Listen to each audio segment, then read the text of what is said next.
سلام. این روزا احتمالاً شما هم همه جا اسم هوش مصنوعی رو میشنوید، درسته؟ ولی خب بیایید رو راست باشیم. خیلی وقتا اصلا معلوم نیست دقیقاً یعنی چی. یه جورایی مبهمه، گیج کننده است. تو این برنامه میخوایم یه ابزار ساده ولی خیلی به درد بخور بهتون بدیم که یه بار برای همیشه این قضیه رو براتون روشن کنه. خب بریم سر اصل مطلب. سوال اصلی همینه دیگه. هوش مصنوعی واقعاً چیه؟ حقیقتش اینه که این کلمه برای هر کسی یه معنی میده. انگار هر کی برداشتی ازش داره. این جمله خیلی قشنگه، همین سردرگمی رو نشون میده.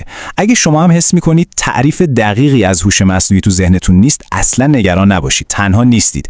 ما دقیقاً برای همین اینجاییم که این دود رو با هم کنار بزنیم و قضیه رو شفاف کنیم. خب اصلا چرا اینقدر قضیه پیچیده است؟ چرا اینقدر گیج کننده است؟ به نظر من 3 دلیل اصلی داره. بیایید این 3 دلیل رو با هم باز کنیم، ببینیم ریشه این همه ابهام کجاست. دلیل اول که شاید از همه عجیب‌تر باشه اینه که خود محققای هوش مصنوعی هم یه تعریف رسمی و مشخص براش ندارن. میدونید این حوزه دائما داره عوض میشه. یه چیزی که امروز بهش میگیم یه دستاورد خفن هوش مصنوعی، فردا ممکنه بشه یه چیز خیلی عادی توی علوم کامپیوتر. یه جوک قدیمی هست بین برنامه‌نویسا که دقیقاً همینو میگه هوش مصنوعی یعنی اون کارهای باحالی که کامپیوترها هنوز بلد نیستن انجام بدن. یعنی به محض اینکه کامپیوتر یه کاری رو یاد میگیره و خوب انجامش میده، دیگه بهش نمیگن هوش مصنوعی. انگار خط پایان هی داره جابجا میشه. دلیل دوم برمیگرده به فیلم‌ها و داستان‌های علمی تخیلی. خب هممون دیدیم دیگه. وقتی میگیم هوش مصنوعی، ناخودآگاه یاد ربات‌های آدم‌نما میافتیم که راه میرن و حرف میزنن. ولی واقعیت فنی هوش مصنوعی زمین تا آسمون با این تصویر فرق داره. اون ربات‌ها بیشتر یه نمادن، یه استعاره از خود ما آدما، نه یه نقشه مهندسی واقعی. و اما دلیل سوم که بهش میگن پارادوکس دشواری. این یکی واقعا جالبه. ببینید کارهایی که برای ما آدما مثل آب خوردنه، برای کامپیوترها میتونه فوق‌العاده سخت باشه و دقیقاً برعکس، کارهایی که برای ما خیلی سخته برای اونا کاری نداره. خب از دید یه آدم به این قضیه نگاه کنید. گرفتن یه اسباب بازی از روی زمین، اصلا بهش فکر هم نمی‌کنیم، ناخودآگاه انجامش میدیم. ولی در مقابل بازی شطرنج در سطح استاد بزرگی چی؟ وای، سالها تمرین و تمرکز فوق‌العاده میخواد. حالا برای هوش مصنوعی کل ماجرا برعکسه. اون کار ساده فیزیکی، یعنی همون برداشتن مهره شطرنج از روی صفحه، براش خیلی خیلی سخت‌تر از محاسبه میلیاردها حرکت ممکنه برای اینکه بازی رو ببره.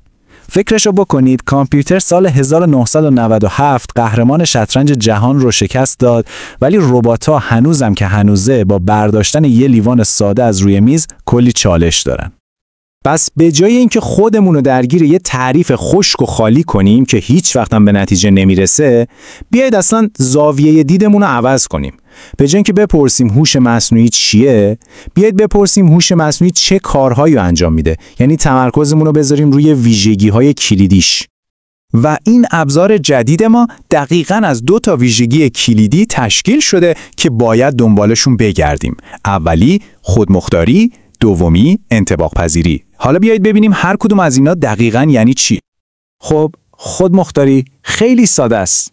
یعنی یه سیستم بتونه کاراشو توی محیط‌های پیچیده انجام بده بدون اینکه ما لازم باشه دائم بهش بگیم چی کار کن. مثلا فکر کنید به فرق یه ماشین لباسشویی معمولی با یه جاروبرقی رباتیک. لباسشویی فقط کاری که بهش میگید رو انجام میده. ولی اون جاروبرقی رباتیک خودش توی خونه میچرخه، مسیرش رو پیدا میکنه. این یعنی خودمختاری. و اما انطباق پذیری، اینم یعنی سیستم سر جاش ثابت نمیمونه، یاد میگیره، با تجربه بهتر میشه. مثل همون الگوریتم‌های پیشنهاد فیلم یا موسیقی. هرچی شما بیشتر فیلم میبینید، اونم سلیقتون رو بهتر یاد میگیره و پیشنهادهای بهتری بهتون میده. این دقیقاً همون چیزیه که بهش میگن یادگیری توی دنیای هوش مصنوعی. خب دیگه تئوری بسته. وقتشه این ابزار جدیدمون رو برداریم و بریم تو دنیای واقعی امتحانش کنیم، ببینیم چطوری کار میکنه. اولین مثال سیستم پیشنهاد آهنگ توی اسپاتیفای. به نظرتون هوش مصنوعیه یا نه؟ یه لحظه با خودتون فکر کنید با توجه به اون 2 ویژگی که گفتیم. جواب مثبته. بله کاملا. این سیستم فوق‌العاده انطباق پذیره. از آهنگ‌هایی که میلیون‌ها نفر مثل شما گوش میدن یاد میگیره تا پیشنهاداش رو روز به روز بهتر کنه. یکم هم خودمختاری داره، چون بدون اینکه شما کاری بکنید خودش براتون پلیلیست‌های جدید درست میکنه. خب بریم سراغ یه مثال که یکم قضیه رو سخت‌تر میکنه. یه جی پی اس معمولی که سریع‌ترین مسیر رو پیدا میکنه. این چی؟ هوش مصنوعیه؟ اینجا جواب یه بله یا نه ساده نیست. میشه گفت تا حدی. ببینید این که فقط مختصات نقطه A تا B رو حساب کنه، خب این هوش مصنوعی نیست. اما وقتی همون مسیریاب بر اساس ترافیک لحظه‌ای مسیر شما رو عوض میکنه تا توی ترافیک نمونید، این یعنی چی؟ یعنی داره با اطلاعات جدید انطباق پیدا میکنه. پس آره، یه رگه‌هایی از هوش مصنوعی توش هست. بیایید چند تا مثال دیگه رو هم سریع با هم ببینیم. فرمولای اکسل چی؟ نه، اینا هوش مصنوعی نیستن، چون نه خودشون کاری میکنن نه چیزی یاد میگیرن. ولی اون فیلترهای هنری روی عکس‌ها چی؟ اونا چرا؟ هوش مصنوعی هن. چون سبکای مختلف نقاشی رو یاد میگیرن تا بتونن روی عکس شما پیادش کنن. و خب ماشینای خودران هم که دیگه بهترین مثالن. هم به شدت خودمختارن، هم دائما دارن از محیط اطرافشون یاد میگیرن. خب تو بخش آخر میخوام چند تا نکته کاربردی بهتون بگم که کمک میکنه وقتی در مورد هوش مصنوعی حرف میزنید خیلی دقیق‌تر و حرفه‌ای‌تر به نظر بیایید. اینجا میخوایم با یه مفهوم خیلی مهم آشنا بشیم که از یه تله فکری خیلی رایج نجاتمون میده: کلمات چمدانی. این اصطلاح رو یکی از بنیانگذارهای هوش مصنوعی، ماروین مینسکی، ساخته. منظورش کلمه‌هایی مثل هوش یا فهمیدن یا درک کردنه. کلمه‌هایی که وقتی برای ماشین استفادهشون میکنیم یه عالمه معنی اضافه و گمراه کننده رو با خودشون میکشن و میارن. و این دقیقاً همون تله کلمه هوشه.